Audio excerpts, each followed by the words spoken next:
Good morning. I'm Dwight Keene. I'm chair of the Kansas Corporation Commission. I'm joined this morning by fellow commissioners Susan Duffy and Commissioner Andrew French.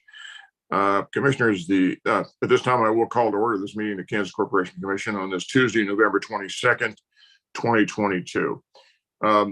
Commissioners, first items for our consideration this morning are 18 items on the consent agenda. We've had the opportunity to review the draft orders in each of these matters, so I would turn to each of you and ask if you have any questions, comments, or concerns. I'll begin with Commissioner Duffy. Good morning, everyone. I have no questions or comments. Thank you. Thank you. Commissioner French. No questions. I move approval of the consent agenda. I second the motion. Been moved to second. We approve the consent agenda. Is there any discussion? Hearing none, I will call the question. All those in favor signify by saying aye. Aye. Aye. Aye. Motion carries. The consent agenda is approved. The first notice item for our consideration this morning is a consolidation of 5 dockets involving Haas Petroleum LLC as operator. 3 dockets involve a failure to comply with KAR 82-3-407 at 32 wells located in Woodson and Greenwood counties in Kansas.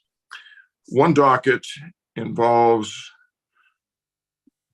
the failure of Haas Petroleum to comply with KAR 82-3-111 at 77 wells in Anderson, Coffee, Franklin, Greenwood, and Woodson counties in Kansas. And another docket involves the matter of the application of Haas Petroleum LLC as operator for operator's renewal license. For the record, these dockets are docket number 21-CONS-3193-CPEN, docket 21-CONS-3201-CPEN, docket 22-CONS-3031-CPEN docket number 22-CONS-3034-CPEN, and docket number 22-CONS-3099-CMSC. Before us this morning is a final order. This is a follow-up to a commission hearing on all 5 dockets, and our presenter is Assistant General Counsel Jonathan Myers. Good morning, John. Good morning, Chair Keene. Good morning, Commissioners. Before you is an order that affirms the 4 penalty orders that were issued in these consolidated matters and denies operators' license renewal application that was pending. I recommend approval of this order, and I am available for questions. All right, thank you, John. Let's see if we have any questions. I'll turn first to Commissioner Duffy.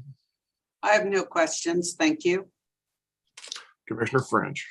No questions. I move approval of the order as described by Mr. Myers. I second the motion.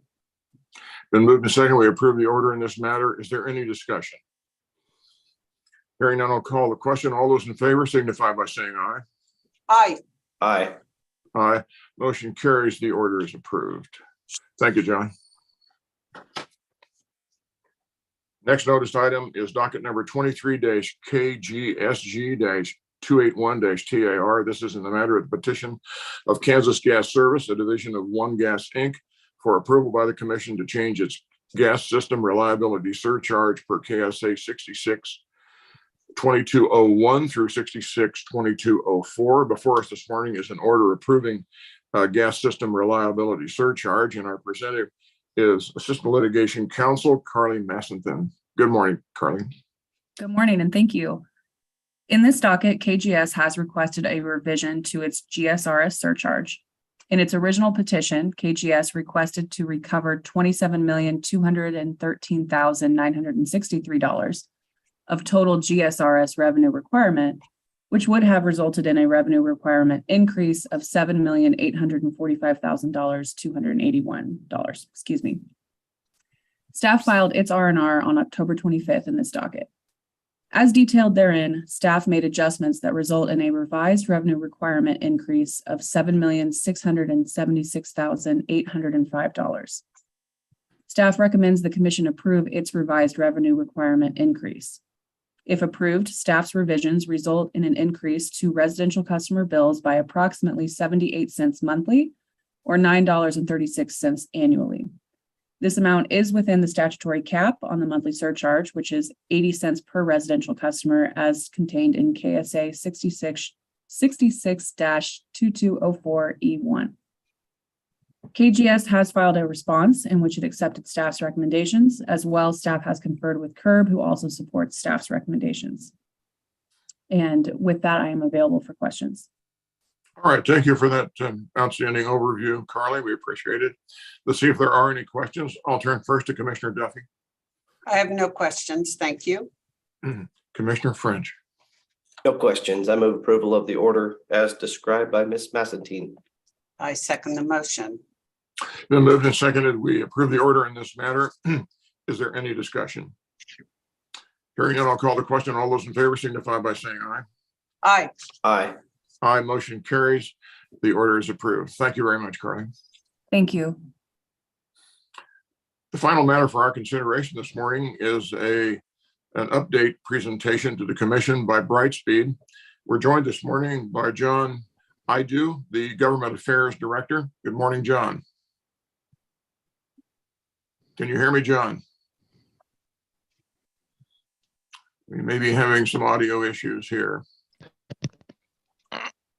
Can you hear me, John? Yes, I can hear you. I was hearing everything.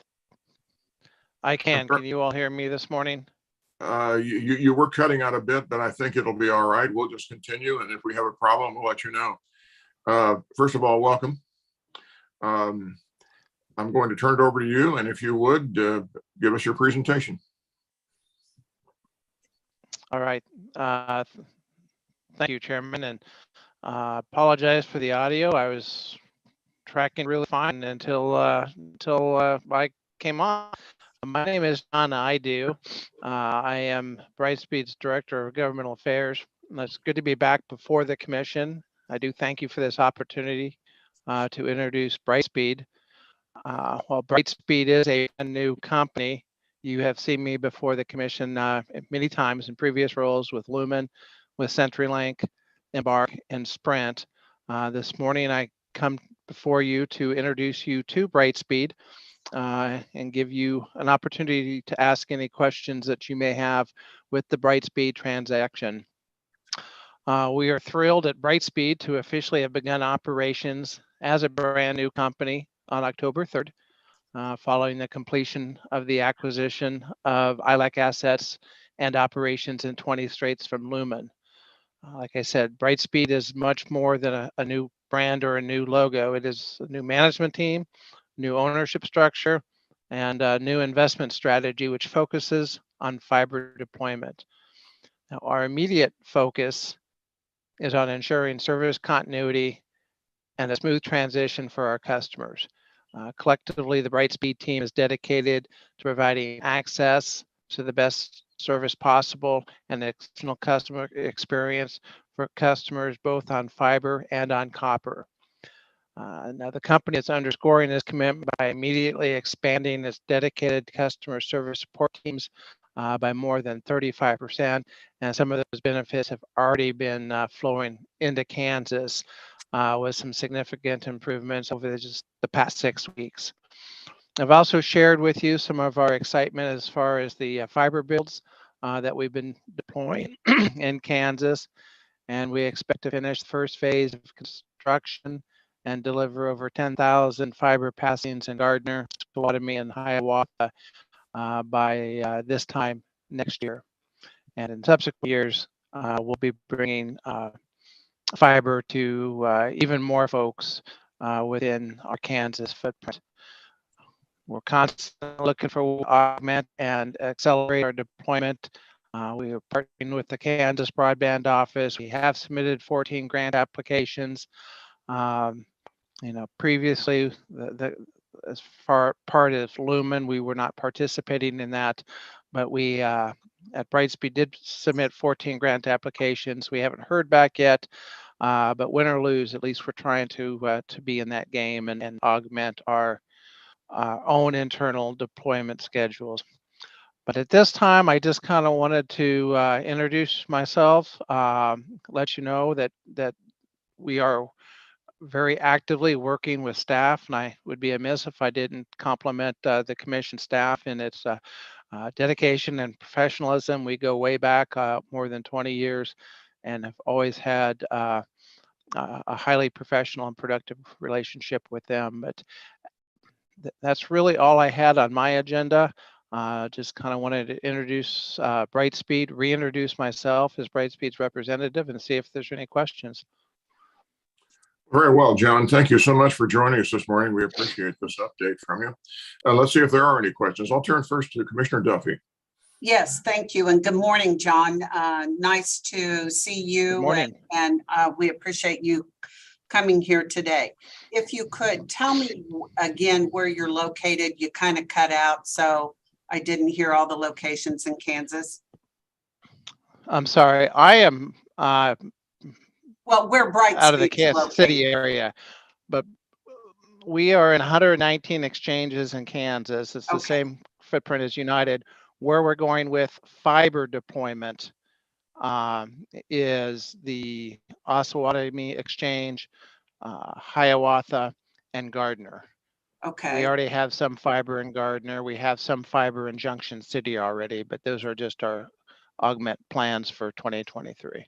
okay. And when you asked, or when you stated that you were applying for 14 grant applications, is that from the IIJA or the IRA? The II? Yes, it is. Mhm. And how many the dollars does that total? Well, let me clarify. I believe that the infrastructure dollars have not started flowing yet. I don't believe that's the BEAD money, and we'll participate in that. This is a capital, the capital infrastructure dollars that the broadband office has deployed, and I believe that is ARPA. That is Okay. federal funding. It Okay. is federal funding. I just don't know which bucket. We've 14 exchanges. I believe our total was about 27 million, Okay. subject to check. I do know they had over 140 applications for $600 million, but they only have a bucket of $83 million. Right. Where the need definitely does outstrip the resources available. So, and this is Yes. for the broadband deployment to the home, is that correct? Correct. It is fiber to the home. Fiber to the home, okay. So how many employees do you have that reside in the state of Kansas performing services? We have about 100 in Kansas, and that's a combination of our field techs and folks like me that came over from Lumen that have been conveyed to Brightspeed and are a work at home because we have closed our facilities in the Johnson County area. That was part of the pandemic, part of Lumen's cost savings. Okay, all right. Thank you. And again, I appreciate your wanting to come before us and introduce Brightspeed to us. Thank you. Thank you, Chair. Thank you, Commissioner Duffy. Absolutely. Commissioner French. Well, I don't believe I have any questions, but I do want to thank you for coming. And gosh, it's always good to hear about, private investment that wants to make these investments in our communities. Fiber's one of the most important pieces of infrastructure, for the next decades to come. And so always interested to hear about new investments there, and obviously very happy to hear that you're working with our staff and continue to work with them and give us updates. So appreciate your time today, and please do stay in touch and keep us up to date on new developments. Thank you, Commissioner. John, I don't have any questions. I had a couple. They were covered by your answers and Commissioner Duffy's questions. I would certainly subscribe to all of the observations that Commissioner French had. We're delighted that you've come here to provide us with this update. We wish you the very best and hope to see you again. Thank you again for taking the time to brief the commission this morning. All right. Thank you all and have a wonderful holiday. The same to you. Thank you.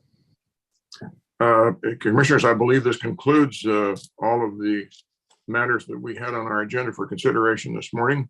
Bidding you both a very happy Thanksgiving. If there are no further things, further matters to come before the commission this morning, I would entertain a motion that we adjourn. So moved.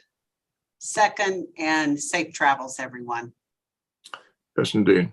All in favor? Aye. Aye. Motion carries. We are adjourned. Be safe. Thanks. Take care.